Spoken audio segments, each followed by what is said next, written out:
Nicole Khalil, and you're listening to the This is Woman's Work podcast, where together we're redefining what it means to be doing woman's work. And if you tune in regularly, you know that this isn't a one size fits all answer. Woman's work is being and doing whatever feels true and right and authentic to you. You are the decider. For many, though certainly not all women, doing what feels right can lead you down the path of creation, of doing your own thing, of starting your own business or having a side hustle, creating your own product or service or your own craft or art or your own offering to the world. Women's work doesn't just show up in the business realm, but there are a lot of women out there that are in business. In fact, about 40% of all US based businesses are owned by women.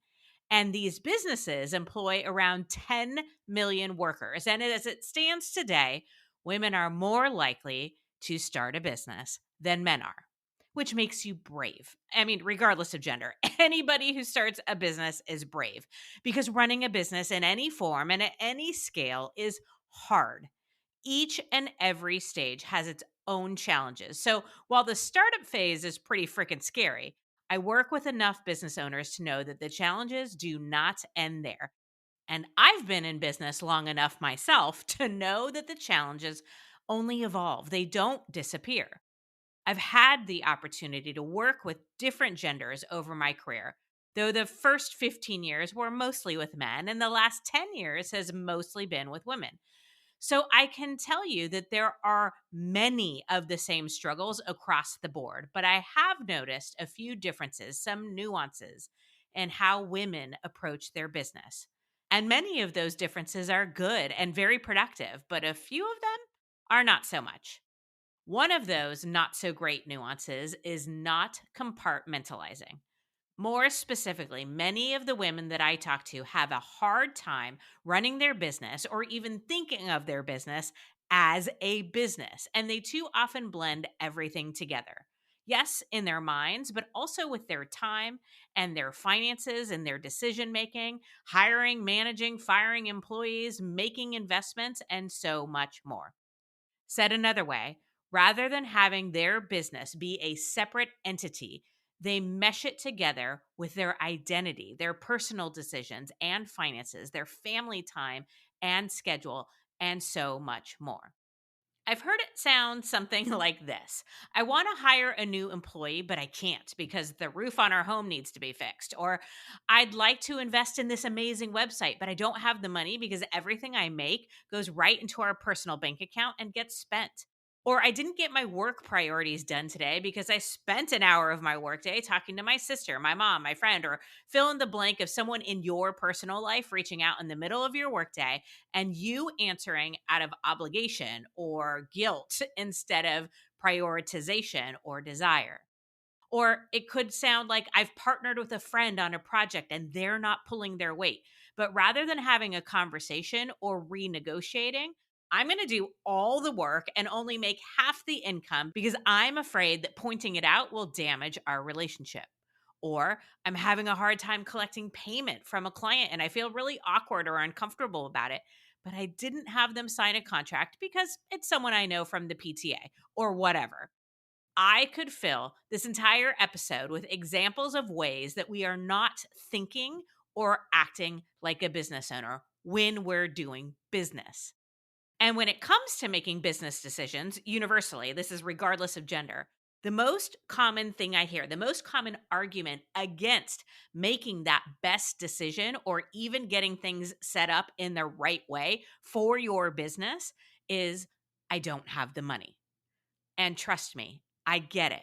When you're new and growing, you may not have the business funds to set things up perfectly or at the level that you desire, but done is better than perfect in most cases. And I have to point out that there are many free or low cost options available today. I know that when you're new or in the startup phase, you probably think that you'll eventually get to a place in your business where you stop saying, I don't have the money. And that might be true for a very small percentage of the population of business owners who I've never actually ever interacted with. But for the most part, we just say the same thing about bigger investments. No matter the phase of business you're in, there will always be 1 million things that you could spend $1 million on. But you have to decide what's most important for your business. What does your business need? What are the best opportunities to invest in? And what is the expected return on investment? ROI for anybody who's looking to improve their business or finance lingo. So, today, we're going to talk about treating your business and setting up your business like a business so that you can protect that business and yourself. And so that you can not just look like a real business, but actually be one. And so that you can go into your work with confidence and credibility. And so that your business challenges don't bleed into and become your personal challenges too.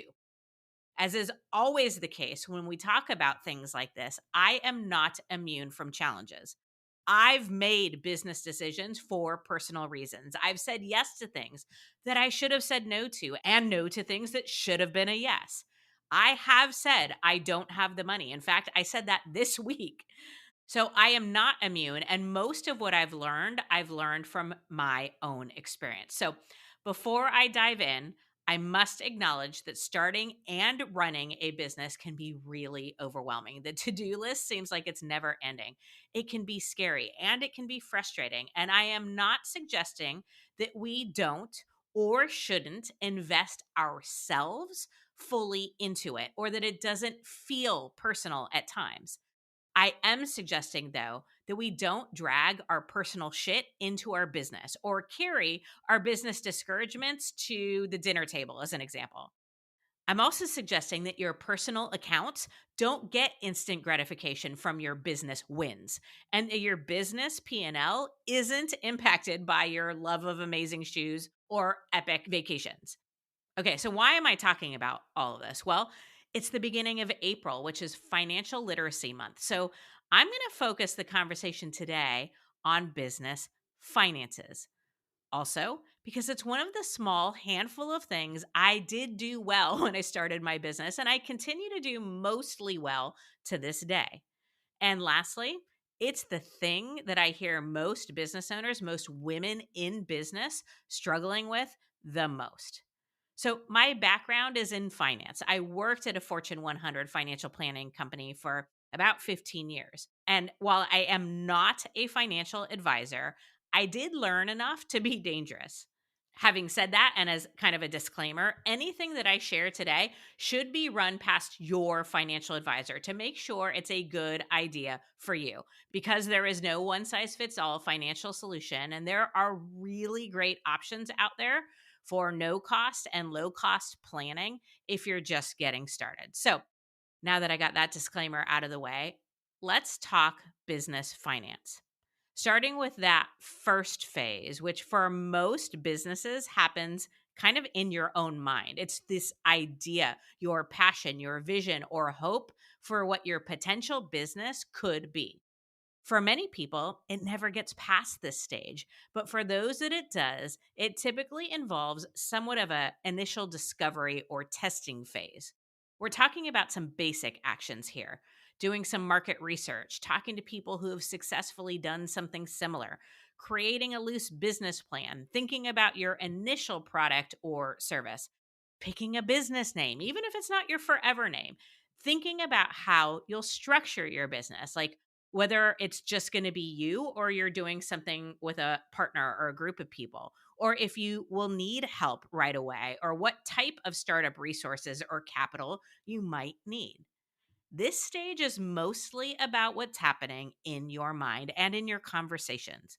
Let's call it the pre business phase. It's exhilarating and it's scary as shit. It's an idea for a business, but it's not a business yet. For many people, this is happening while you're simultaneously making money at your job or in another career. And it's a great time to strategically begin to save for that business or to make contacts for potential investors, which will hopefully at some point bring you to the next phase, the startup or new business phase. It's when your business actually becomes a business instead of just an idea. Here is where we have the opportunity to make this mental and practical shift. And here is where many of us are missing the mark. In order to start a business, it's important that you create a business, an entity that is not you. You register that business, get your federal and state tax IDs, and you open your business account at the bank and you fund your business. There may be a few circumstances where you don't have to do all of this or where that isn't true, but generally speaking, this should all be happening before you go into marketing or set up your website or sell your product or take on clients. Why? Well, first, for your own mindset. So you literally separate your business from your personal, social, emotional, familial, and all the other parts of your life. So you can see it for what it is. But also, so you start your business on solid ground and you protect yourself. Now, you might be thinking, well, Nicole, I don't have the money to pay the registration fees or to get my EIN. Well, friend, I say this with all of the love and respect in the world, but if that's the case, then you're not ready to be in business. Take a step back and determine how much money you need and put a plan in place to get there, and then start your business. Which brings me to the topic of funding your business. And when I say funding your business, that could be wildly different things and can be completely different dollar amounts depending on your business and your needs. This could mean having a small amount for startup costs. It could mean taking out a business loan or raising capital. It could mean credit cards or crowdfunding, grants, or using your own personal assets. Bottom line, what does your business need? And what do you need your business to do for you? Do you need to hire an employee or rent space right out of the gates? Do you need to buy inventory? What do you think your operating expenses will be? And how much do you need in salary from your business? For some people, that answer might be $0. And for some, it could be a number with many, many zeros. So let me give you the example of how I got started. I left a lucrative, secure position at a Fortune 100 company to start my business. So, the first thing that I needed my business to do was to replace an income, or at least part of an income. Yes, we adjusted our living expenses. We canceled many subscriptions, many wine subscriptions for sure.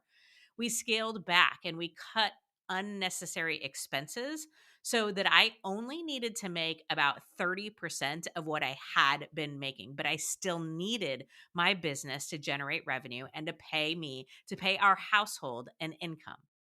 I also want to acknowledge quickly the privilege that I had in that Jay does do very well in his business. So I didn't ever worry that we couldn't cover our basic needs, but I also didn't want to put all the pressure on him. And by the way, we had a period of time in our relationship where it was reversed, where I carried the kind of financial responsibility while he was building his business. So we've sort of covered each other a couple times. Anyway, I knew that I needed to make some initial investments and I needed to pay my household or myself a certain, and I'm just going to put in air quotes, salary, a certain income so that our personal life didn't ride the financial and emotional roller coaster of my new business life. So some of those initial investments above and beyond my income were things like registering my business or setting up an LLC. I wanted to get a new computer. I needed a functional workspace at home. I needed a little bit of money to outsource setting up some of the technology because technology is the bane of my existence. And I had some marketing materials that I thought that I needed, as well as having a business coach. Those were some of my big startup priorities. So I took that monthly income need that we had figured out. Again, this is what I needed to make, not a goal or a wish. And I took that monthly income need number and I times it by 6. And then I added all of those anticipated costs, all those other initial investments that I just listed out that I wanted to be able to make and do early on in my business. And that's how I came up with the amount that I needed to fund, the amount that I needed to have in my business account to fund my business.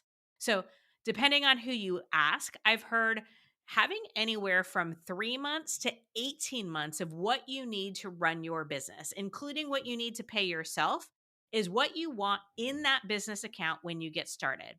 I opted for 6 months. And also, just so you know, the time frame from my pre-business phase where it was just an idea and a hope to actually starting my business was about 8 months.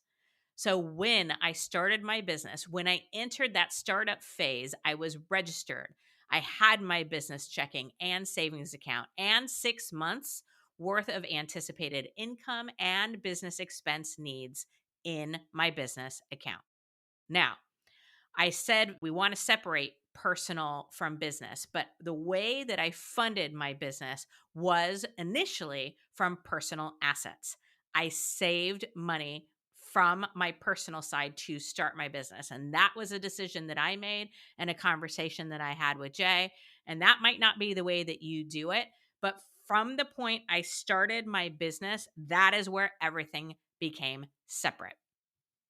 Now, here's where I want to drive home the point about treating your business like a business and not getting it all tangled up with the personal stuff.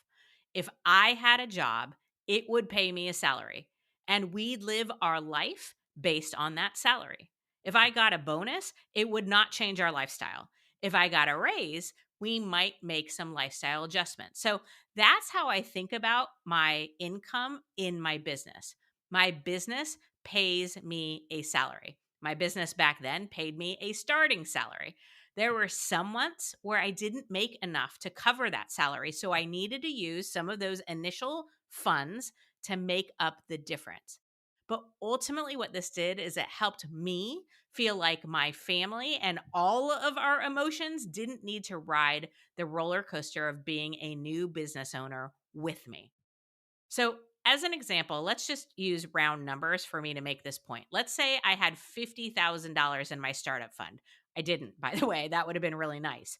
And let's just say that I was paying myself a salary, I put in air quotes, of $5,000 a month.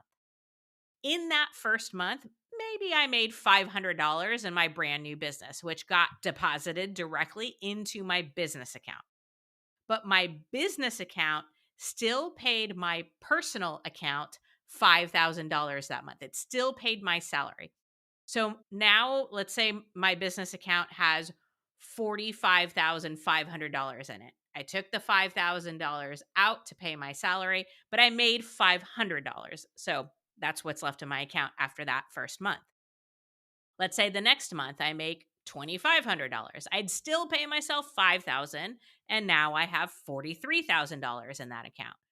And let's say for many months that account gets smaller and smaller, that business account, which is not unusual during the early stages. But let's just, for example, say in month 10, I make $15,000 from a big contract. And of course, I'm super excited, but I still pay myself, my personal account, $5,000. And I take that other $10,000 that my business made and I use it to replenish those business account funds that I've been using along the way. Or maybe I use it to invest in something meaningful to grow my business. What I don't do is I don't increase my salary. Frankly, I wouldn't recommend increasing what you pay yourself any more frequently than annually, and only if it makes sense, just like what would happen if you were an employee. If you have a great quarter in your business and your accounts are funded for whatever it is that you need, and you want to give your personal account or yourself a bonus or a profit share, then great. That's awesome. But you do not have your personal finances ride the highs or the lows of your business profits and losses. You should pay yourself first. Most likely, you are your business. So don't prioritize everyone or everything else first because I promise you, you'll resent it. And burnout is probably right around the corner. You pay yourself and be damn proud that you can. And if somebody comes along and has judgment that you're paying yourself as a new business owner, or that you're paying yourself more than another employee, or that you're living too abundantly, or that you're making, and I put in air quotes, too much, as long as you're keeping the financial commitments that you've made and you're compensating your team, if you have one, fairly, well, then I say fuck them. If they don't like it, then they should go take the risk and start their very own business. because that's why business owners and entrepreneurs can make as much as they do when they succeed. It's not because they're smarter or better or more talented. I promise you that. Hell, it's not even because they work harder. It's most often because they took a risk that most people are unwilling to take. And if somebody wants to share in the upside of that risk, if they want to be partners in your overall success, well, then they damn well better share in the downside and be partners in that risk. Now, let me be clear. I fundamentally and fully believe that employees deserve a fair compensation package, which includes salary, benefits, and likely perks. You should treat the people who work for you and with you with respect, and they should be valued. If you have key employees, give them additional upside and perks, opportunities for growth, and additional compensation, or you will lose them to somebody else. But that doesn't change that you deserve to get paid first and foremost, because without your risk, nobody would be here to get paid anything at all. Which brings me to something else. If you're making money or spending money in your business, either track your business finances using a tool like QuickBooks, or you absolutely need to hire a bookkeeper if that's not in your wheelhouse. What you save in taxes or by having an appropriately tracked P&L or by being able to make smart business decisions based on data will most likely cover whatever cost, whether that be the cost of your time or what you pay a bookkeeper, it will cover it.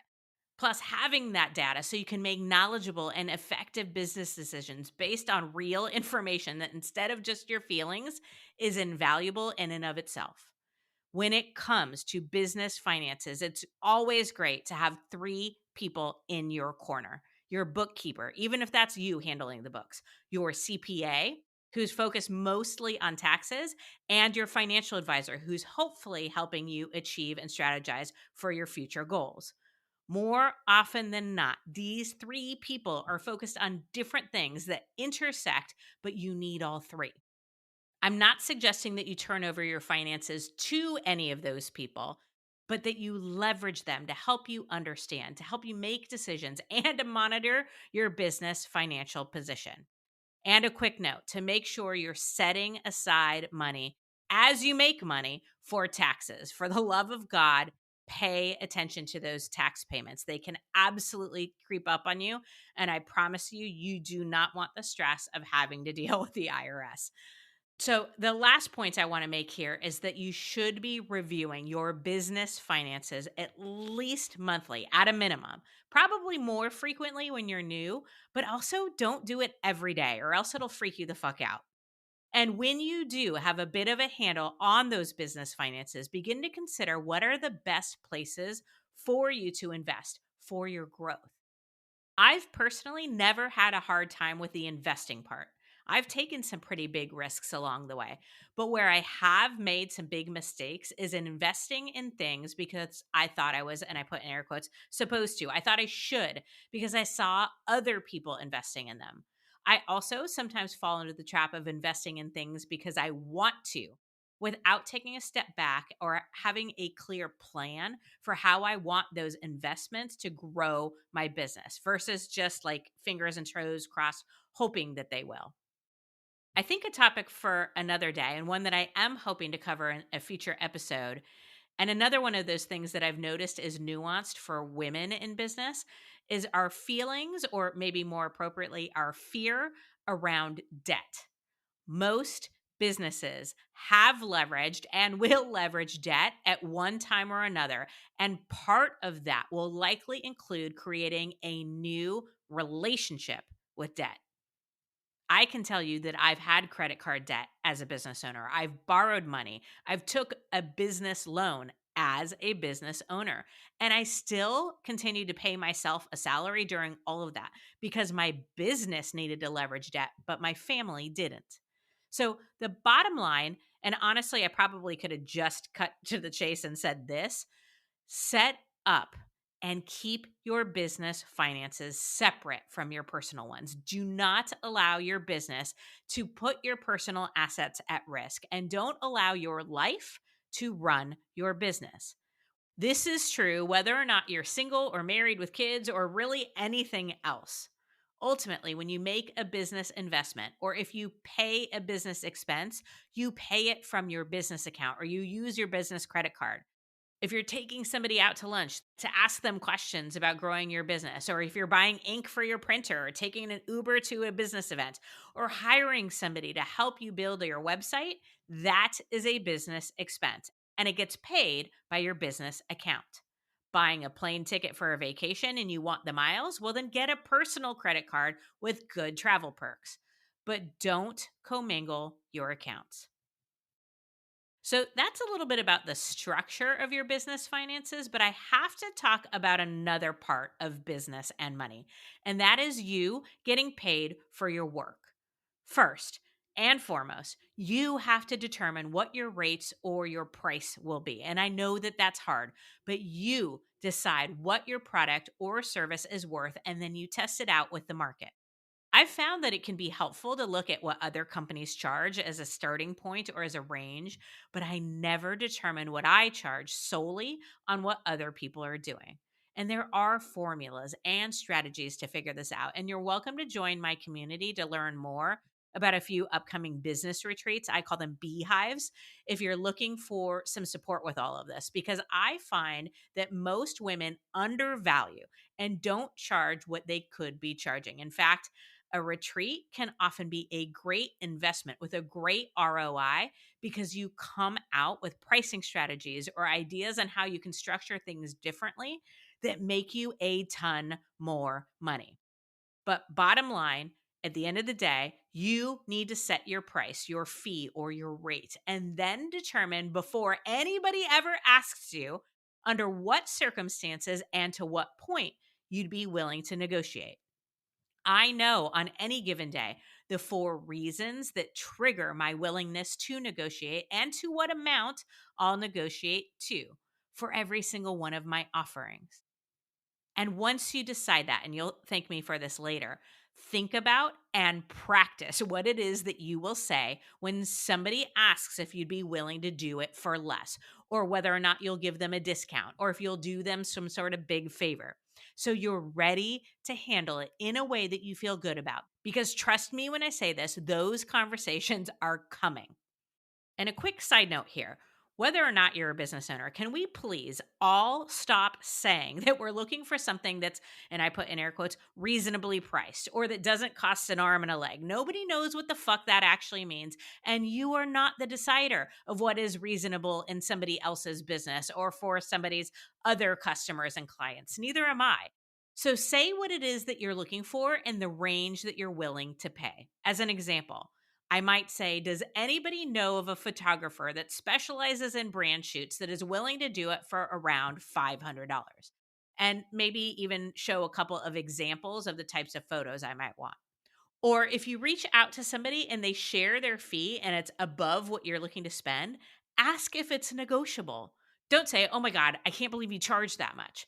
People charge what they charge because they've determined that's the value. And people are obviously willing to pay it or they wouldn't charge it. Stop expecting that people will lower their rates just because you can't afford them. Or that just because you can't afford them, that they're unreasonable. Ask people if they're willing to negotiate. And if not, ask if they'd be willing to recommend somebody else that is in your fee range. Most people know other people who do what they do, but are maybe in an earlier stage of the business, or they've structured things differently, or they're able to offer a similar service for less, and they're happy to make that connection. I refer at least 70% of the people who reach out to me for individual coaching to other coaches, often because their budget isn't aligned with my rates, or also because sometimes I think there's a better coach out there for what they're looking for, and I want them to get the support that they need. And no matter what, whether you negotiate or not, whether you give a discount or do something as a favor, whatever it is that you do, put it in writing, from a signed contract to a scope of work, terms and conditions, or a customer agreement, or even an email where they confirm what you've both agreed to. I don't care what you call it or how you do it. I just care that you do it before you sell the product or begin the service or offering. I personally use Square for my billing because they have contract templates, recurring and individual invoicing, reports, and all the things for most of my business needs. I have a special link that I'll put in show notes if you want to check them out. There are tons of tools out there like Square that you can leverage for little to no cost. And at some point, yes, it might make sense to have an attorney to set things up for you or at the very least review them. But for now, there are tons of options out there. And I don't care how well you know the person or how much you like them or they like you. I am telling you, I create basic contracts and invoices with terms for my own husband. And yes, I do charge him when I do work for his business. It's the lowest I charge anyone, but I charge and I expect timely payment. You might think that that's insane, but I think it's business because I don't show up to a coaching relationship or a speaking event as his wife, and he'd be paying somebody else to do it if it wasn't me. So please make sure that your payment terms are laid out and that they're clear and that you have them for everyone. You will always run into people who try to weasel out of paying or who pay their invoices months after they were supposed to. Setting things up correctly doesn't totally prevent that, or at least in my experience, doesn't eliminate all those uncomfortable conversations, but they do protect you and your business. I mean, good luck trying to chase down a payment on a handshake deal if they're not following through. And I think I speak for most business owners when I say that you'd be amazed at the people who don't follow through on their payments. So, those are my hodgepodge of thoughts about business finances. But I'm going to ask financial advisors or savvy business owners who are listening in, what did I miss? What else should we be talking about when it comes to business finances or getting things set up appropriately? We could do part 2 on this topic because I am sure that I've missed something important. But the bottom line is this: if you're going to start a business of any size, then start a business. Register that business, get your tax ID and your domain, open your business bank accounts and credit card, figure out your initial funding, have a business plan and goals, even if it's a loose plan. Get some of your ducks in a row before you worry about the marketing, the promotion, and all the other stuff. Trust me, there will always be plenty to worry about. But you learning to treat your business like what it is, a separate for profit entity, is key. And if you've already started but haven't set things up correctly just yet, there is no time like the present. Being a business owner can feel lonely, I know, but there is no good reason in today's day and age to go it alone. You don't have to.